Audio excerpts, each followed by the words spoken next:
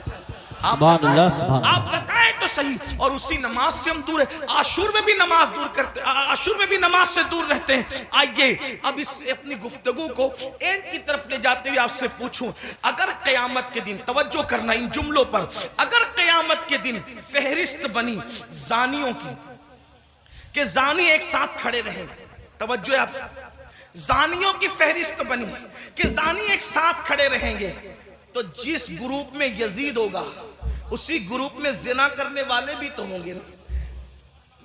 دنیا کے اندر بڑی بڑی باتیں ہانکنا آسان ہے، محشر آپ کی مرضی اور میری مرضی سے نہیں ہوگا۔ محشر کو محشر کہتے اس لیے ہیں کہ وہاں بڑے بڑے مقربین بھی نفسی نفسی کہیں گے۔ اللہ، تھوڑا کسی کے دل کی فریاد دل کے کانوں سے سنو، میری قوم کے جوانوں جہنم کا ایندھن بننے نہیں آئے ہو، میری قوم کے جوانوں اللہ کو ناراض کرنے نہیں آئے ہو، امام علی مقام سے جان سے زیادہ محبت کرنے والے میرے سنیوں، آپ سے پوچھتا ہوں تھوڑا غور کرنا، ایمان والے دل پہ ہاتھ رکھ کر سوچنا، زانیوں کی فہرست بنے گی کہ سارے زانی ایک ساتھ کھڑے رہیں تو بتاؤ جہاں یزید ہوگا وہاں زانی لوگ ہوں گے کہ نہیں ہوں گے؟ اور نگاہوں کی پاکیزہ، نگاہوں کو پاکیزہ رکھنے والوں کی فہرست بنے گی کہ جو نگاہوں کو نیچا رکھتے تھے، عورتوں کو پاپ کی نظر سے نہیں دیکھتے تھے، جن کی نگاہوں میں تقدس تھا وہ سب ایک طرف کھڑے رہیں تو بتاؤ اللہ اکبر نگاہوں کو تحفظ دینے والے امام حسین کے ساتھ کھڑے ہوں گے اور زنا کرنے والے یزید کے ساتھ کھڑے ہوں گے۔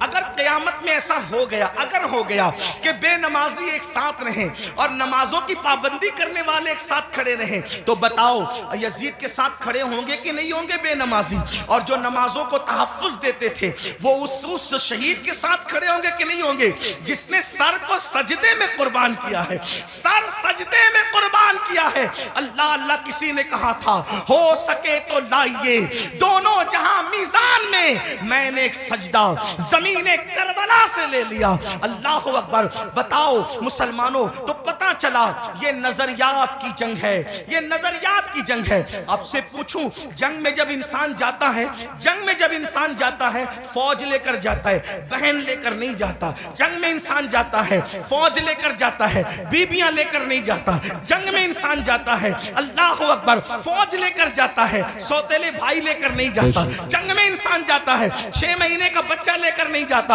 امام آپ جنگ میں بھی جا رہے ہیں اور کچھ لوگ تو کہتے ہیں کہ چلو اتفاقی حادثہ ہو گیا، اتفاقی حادثہ آپ کے مورخین کے لوگوں کے لیے کہنے کو ہے، ورنہ رسول اللہ کے گھر کا بچہ جانتا تھا۔ آقا نے اتنی تفصیل سے کربلا بیان کی تھی۔ ابن عباس کہتے ہیں کہ نبی کے گھر کے بچے کو پتا تھا کہ حسین میدان کربلا میں کھڑے جو وہ شہید ہوں گے۔ جنگ صفین کے موقع پر مولا کائنات جب کربلا کے قریب سے گزرے تو روئے، فرمایا یہاں حسین کے اونٹ بیٹھیں گے، یہاں ان کے کجاوے رکھے جائیں گے۔ یعنی کتنی تفصیل معلوم تھی خاندان رسول کو کہ اونٹ کہاں بیٹھیں گے وہ بھی پتا ہے، خیمے کہاں لگیں گے وہ بھی پتا ہے، کجاوے کہاں رکھے جائیں گے وہ بھی پتا ہے۔ آپ کہتے ہیں حادثہ ہو گیا، لیکن یہ حقائق ہے، سچائی ہے۔ امام آپ جنگ کے لیے جا رہے ہیں لیکن بیویاں لے جا رہے ہیں، جنگ کے لیے جا رہے ہیں، بہنیں لے جا رہے ہیں، جنگ کے لیے جا رہے ہیں، بیٹیاں لے جا رہے ہیں، جنگ کے لیے جا رہے ہیں، بچے لے جا رہے ہیں، جنگ کے لیے جا رہے ہیں، سوتیلے بھائی لے جا رہے ہیں۔ ایسا کیوں؟ امام گویا کے بتائیں گے یہ تلواروں کے ٹکرانے کی جنگ نہیں بلکہ یہ کردار کی جنگ ہے، یہ نظریات کی جنگ ہے۔ ایک طرف یزید سوتیلی ماں کو پاپ کی نظر سے دیکھ رہا ہے تو ہم میدان میں بتائیں گے کہ سوتیلے رشتے کا تقدس کیا ہے۔ آپ دیکھیں پوری دنیا کے اندر سوتیلا رشتہ ہمیشہ مشکوک رہا ہے. آپ توجہ کریں, سوتیلا رشتہ ہمیشہ مشکوک رہا ہے. آپ نہیں دیکھتے سوتیلے رشتے کا مطلب قرآن کی تفاسیر اٹھا کر کے دیکھیں, ابن عباس سے لے کر صاحب نعیمی تک سوتیلے رشتے کا مطلب کیا؟